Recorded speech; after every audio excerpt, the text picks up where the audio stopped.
ఎట్టికి మాత్రం ఎన్నడూ వాళ్ళు ప్రయత్నం చేయలేదు. చివరికి ఒప్పందం చేసుకునే ప్రయత్నం, అంతర్రాష్ట్ర ఒప్పందం ఏదైతే చేయాలో ఒక అంతర్రాష్ట్ర ప్రాజెక్టుకు సంబంధించి ఆ డ్యామ్ హైట్ విషయంలో ఏదైతే ప్రయత్నం చేయాలో ఆ ప్రయత్నం ఎన్నడూ కూడా వారు చేయలేదు. చేసినట్టు నటించారు తప్ప ఎన్నడూ చేయలేదు. కానీ కేసీఆర్ ప్రభుత్వం వచ్చిన తర్వాత, ఆనాడు బీఆర్ఎస్ ప్రభుత్వం వచ్చిన తర్వాత 9 నెలలు, మొదటి 9 నెలలు చాలా పెద్ద ఎత్తున మరి కేసీఆర్ గారి నాయకత్వంలో బ్రహ్మాండమైన బ్రహ్మాండమైన ప్రయత్నం చేసిన మహారాష్ట్ర ప్రభుత్వంతో కేసీఆర్ గారి నాయకత్వంలో ఆనాడు అప్పటి మహారాష్ట్ర ముఖ్యమంత్రి దేవేంద్ర ఫడ్నవీస్ గారిని సంప్రదించినాం. అయ్యా 152 మీటర్లకు మీరు ఒప్పుకున్నట్టయితే మాకు మా ప్రాంతం మొత్తానికి కూడా లాభమయ్యే ఆస్కారం ఉంటుంది, కాబట్టి మీరు దయచేసి అంగీకరించండి అని చెప్పి వారిని పోయి పూర్తి స్థాయిలో ప్రయత్నం చేయడం జరిగింది. చేస్తే కూడా ఆయన స్పష్టంగా చెప్పినారు మహారాష్ట్ర ముఖ్యమంత్రి గారు, ఈ 152 మీటర్లు ఎత్తు పెంచితే మరి ముందు మునిగేదే నా ప్రాంతం, నేను ప్రాతినిధ్యం వహించే ప్రాంతమే మునుగుతుంది. నేను ఈ డ్యామ్ పెంచొద్దు, హైట్ పెంచొద్దు అని చెప్పి పోరాటాలు చేసిన నేను ప్రతిపక్ష నాయకుడిగా, ఇలా నేను ముఖ్యమంత్రిగా ఉన్నా కాబట్టి నా ప్రాంతం మునుగుతుంటే నేను ఎట్లా ఒప్పుకుంటాను మీరు అనుకున్నారు. సమస్యనే లేదు, ఒప్పుకునే పరిస్థితే లేదు.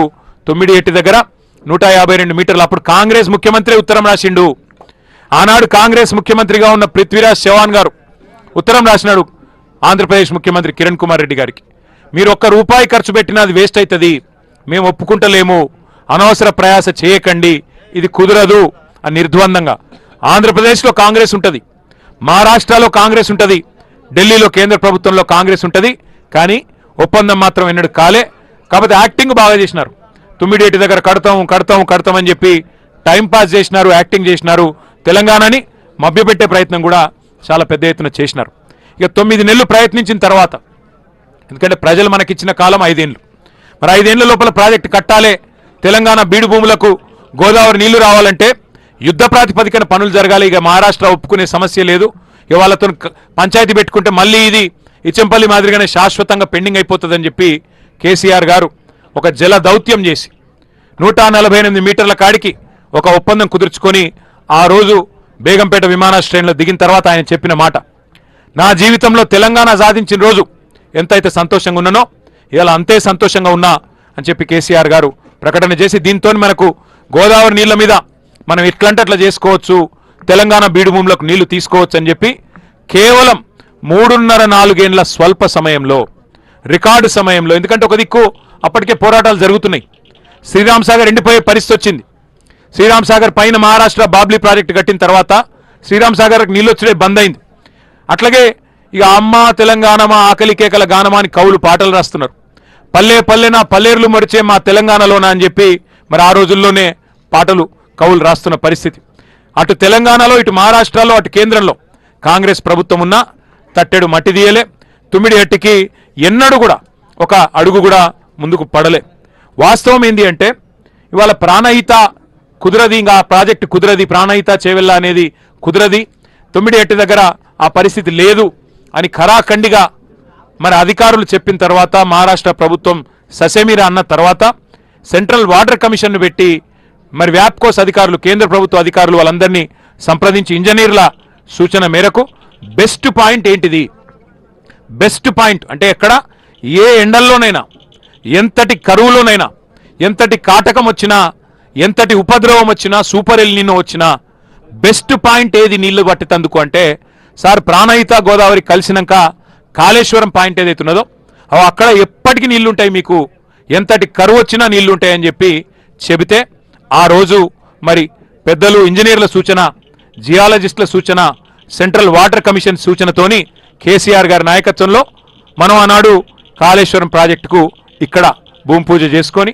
మేడిగడ్డ, ఈ కన్నెపల్లి పంప్ హౌస్తో, లక్ష్మీ పంప్ హౌస్తో మేడిగడ్డ దగ్గర మనం బరాజ్ కట్టుకున్నాం. ఈ నీళ్లను ఎత్తిపోసే ఒక మహాయజ్ఞానికి శ్రీకారం చుట్టినాం. మహారాష్ట్రకు పోయి స్వయంగా ఒప్పించి మెప్పించి కేసీఆర్ గారు స్వయంగా కష్టపడి ఆ ప్రభుత్వంతో ఒక అంగీకారం కుదుర్చుకొని మరి ఎంత వేగంగా కట్టినారు ఈ ప్రాజెక్ట్ అంటే మీకు చేసే ఐడియా కోసం చెప్తున్నా. ఎవరినో కించపరచాలనో ఎవరినో విమర్శ చేయాలనో కాదు. మన పక్కన ఉంటుంది ఆంధ్రప్రదేశ్ రాష్ట్రం. ఆంధ్రప్రదేశ్ రాష్ట్రంలో నేను పుట్టక ముందు నుంచి, అంటే నాకు ఇంకా ఈ నెలలో 50 ఏళ్ళు వస్తున్నాయి, నేను పుట్టక ముందు నుంచి వింటున్నాం పోలవరం ప్రాజెక్టు అని. అంతకుముందు సినిమాలలో కూడా ఉంటుండే, నేను 50 ఏళ్ళు 60 ఏళ్ళ కిందటి సినిమాలలో కూడా పోలవరం ప్రాజెక్టు గురించి ఎప్పటి నుంచో చెప్తా ఉన్నారు. పోలవరం ఒక గ్రావిటీ బేస్డ్ ప్రాజెక్టు, కిందికి నీళ్ళు తీసుకుపోయే ప్రాజెక్టు, గోదావరికి అడ్డం కట్టి కిందికి డెల్టాకు నీళ్ళు తీసుకుపోయే ప్రాజెక్టు. దశాబ్దాలుగా వింటున్నా పోలవరం కాలే, ఇంకా కూడా కాలే. 28 అవుతుంది అంటున్నారు, అవుతుంది కావచ్చు 5-6 దశాబ్దాల తర్వాత.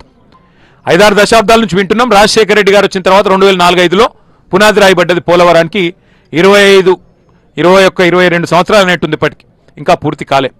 కానీ కేసీఆర్ గారి నాయకత్వ పటిమ, తెలంగాణకు మీద వాళ్ళకు ఉన్న కమిట్మెంట్ కేసీఆర్ గారికి ఏంది అంటే, కాలంతోని పోటీ పడుతూ 80 మీటర్ల నుంచి 620 మీటర్లకు నీళ్ళు ఎత్తిపోసే ప్రాజెక్టు, గ్రావిటీ ప్రాజెక్ట్ కాదు ఇది.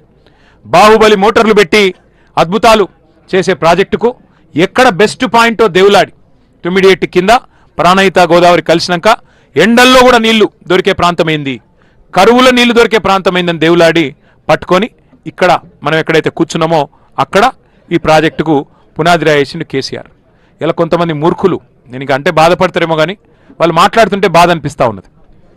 ప్రపంచంలో అతిపెద్ద లిఫ్ట్ ఇరిగేషన్ ప్రాజెక్టు కాళేశ్వరం, భారతదేశంలో కాదు ప్రపంచంలోనే అతిపెద్ద లిఫ్ట్ ఇరిగేషన్ కాళేశ్వరం. అట్లాంటి కాళేశ్వరాన్ని కేసీఆర్ గారు 4 ఏళ్ల లోపలనే పూర్తి చేసిండ్రు. ఇవాళ అంత పెద్ద ప్రాజెక్టులో చిన్న చిత్కా ప్రాజెక్టు కాదు. ఒక కాళేశ్వరం అంటే మీకు చాలాసార్లు చెప్పినా మళ్ళీ చెప్తా ఉన్నా, కాళేశ్వరం అంటే ఒక బ్యారేజ్ కాదు, ఒక రిజర్వాయర్ కాదు, ఒక పంప్ హౌస్ కాదు, ఒక సబ్స్టేషన్ కాదు. కాళేశ్వరం అంటే ఒక మేడిగడ్డ కాదు, కాళేశ్వరం అంటే ఒక అన్నారం కాదు, కాళేశ్వరం అంటే ఒక సుందిల్ల కాదు. ఇక్కడ ఒక బ్యారేజ్ ఇక్కడ ఉంది, కానీ కాళేశ్వరం అంటే 3 బ్యారేజీలు, మేడిగడ్డ, అన్నారం, సుందిల్ల, 15 రిజర్వాయర్లు. ఏంటి ఉన్నాయల్లా? మా మిడ్ మానేరు, రాజరాజేశ్వర సాగరు, మలకపేట, లోవర్ మానేరు, అటు పైన రంగనాయక సాగరు, మల్లన్న సాగరు, అట్లాగే కొండపోచమ్మ సాగరు, గంధమల్ల, ఇట్లా 1-2 కాదు, బస్వాపూరు, ఇట్లా 15 రిజర్వాయర్లు ఉన్నాయి. 21 పంప్ హౌజులు ఉన్నాయి కాళేశ్వరంలో. అట్లాగే ఇప్పుడు సరస్వతి పంప్ హౌస్ లాగా, లక్ష్మీ పంప్ హౌస్ లాగా, పార్వతి పంప్ హౌస్ లాగా, ఇప్పుడు మనం ఎక్కడైతే కన్నపల్లిలో ఉన్నామో అది లక్ష్మీ పంప్ హౌస్. ఇట్లా 21 పంప్ హౌజులు, 19 సబ్స్టేషన్లు, 203 కిలోమీటర్ల సొరంగ మార్గాలు, అట్లాగే 1531 కిలోమీటర్ల కాలువలు, 98 కిలోమీటర్ల ప్రెజర్ మెయిన్స్, మొత్తం కలిపి 141 టీఎంసీల సామర్థ్యం, ఏది స్టోరేజ్ కెపాసిటీ. మీకు ఒక చిన్న ఐడియా చెప్తాను, నేను ఒక చిన్న మాట చెప్తా. తుమ్మిడిఎట్టి ప్రాజెక్టు ప్రాణహిత చేవెళ్ళ అని పెట్టినప్పుడు, తుమ్మిడిఎట్టి దగ్గర సోర్స్ పెట్టినప్పుడు మొత్తం స్టోరేజ్ నిల్వ సామర్థ్యం ఎంత అయ్యా ప్రాజెక్టు అంటే 16 టీఎంసీలు మాత్రమే. దాన్ని 142 టీఎంసీలకు పెంచింది కేసీఆర్ ప్రభుత్వం. మల్లన్న సాగర్ భారతదేశంలోనే అతిపెద్ద artificial man made reservoir, 50 TMC కెపాసిటీతో కట్టిన రిజర్వాయర్ మల్లన్న సాగర్. ఇట్లాంటి ఎన్నో అద్భుతాల సమాహారమే కాళేశ్వరం. అందులో ఒక్క బ్యారేజీలో 370 పైచిలకు పిల్లర్లుండే 3 బ్యారేజీలు కలిపితే ఒక్క బ్యారేజీలో 2 పిల్లర్ల కాడ కొంత కుంగుబాటు వచ్చింది.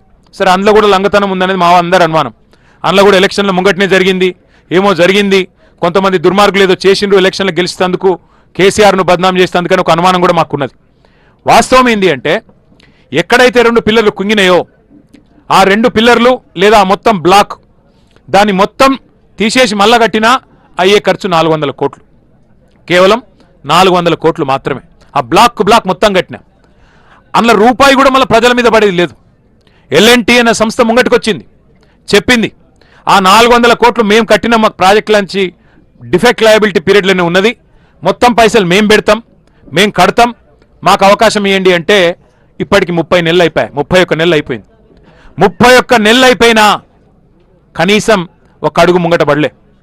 ఇవాళటికి కూడా ఒకటే పట్టుకున్నాడు, కాళేశ్వరం కూలేశ్వరం అయిపోయింది, కాళేశ్వరం కూలేశ్వరం అయిపోయింది అని చెప్పి పనికిమాలిన మాటలు, పసలేని విమర్శలు తప్ప ఇంకొకటేమి కాదు. ఇక్కడ ఒక చిన్న ఇంపార్టెంట్ విషయం మీకు చెప్పాలా. ప్రాణహితలో స్టోరేజ్ కెపాసిటీ కేవలం 16.4 టీఎంసీలు, మరి మనకు కాళేశ్వరం ప్రాజెక్టు యొక్క రిజర్వాయర్ల కెపాసిటీ 141 టీఎంసీలు. కాళేశ్వరం ప్రాజెక్టు ద్వారా కొత్త ఆయకట్టుతో పాటు స్థిరీకరించే ఆయకట్టు లెక్క కలుపుకుంటే మొత్తం 40 లక్షల ఎకరాల సామర్థ్యానికి మనకు చివరి దాకా, ఎక్కడి దాకా, ఉత్తమ్ కుమార్ రెడ్డి గారి శ్రీమతి ప్రాతినిధ్యం వహిస్తున్న కోదాడ నియోజకవర్గంలోని నడిగూడెం, ఇంకోటి మోతే మండలాల దాకా, తుంగతుర్తి, సూర్యాపేట, అక్కడి దాకా, అంటే ఆల్మోస్ట్ ఆంధ్ర బార్డర్ దాకా నీళ్ళిచ్చే బృహత్తరమైన ప్రాజెక్టు కాళేశ్వరం ప్రాజెక్టు. అయితే ఇక్కడ ఇంపార్టెంట్ పాయింట్ ఏంటంటే కాళేశ్వరం యొక్క విశిష్టత గొప్పతనం ఏంటంటే కాళేశ్వరం అంటే ప్రతి సందర్భంలో ప్రతిసారి మేడిగడ్డ నుంచి నీళ్లు లిఫ్ట్ చేసే అవసరం లేదు. ఈ ప్రాజెక్ట్ గొప్పతనం ఏంటంటే 3 రకాల సీజన్లకు 3 రకాల పరిస్థితులకు తట్టుకొని కాల పరీక్షకు నిలబడే ప్రాజెక్టు కాళేశ్వరం ప్రాజెక్టు.